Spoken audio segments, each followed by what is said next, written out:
Bugün çoxlarımızın gündəlik həyatda etdiyi üç vərdişdən danışmaq istərdik. Birinci vərdiş qəlblərimizi qovuşdururuq. Bəzən o qaşımalar o qədər şirin olur ki, doya-doya qaşıyır.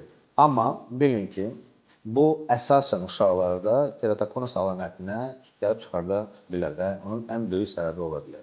İkinci, linzalarda yatmaq.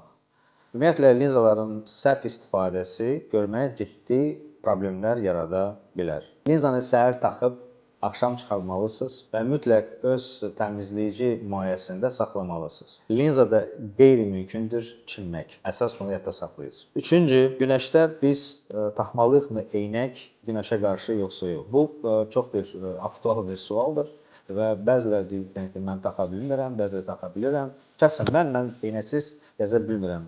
Ona görə ki, mənim gözümdə mənim problemlər var. Yəni ki, mənim dərim çox ağdır və bizdə melanin azdır və belə bir insanlar günəşə çıxaraq problem yaşayır.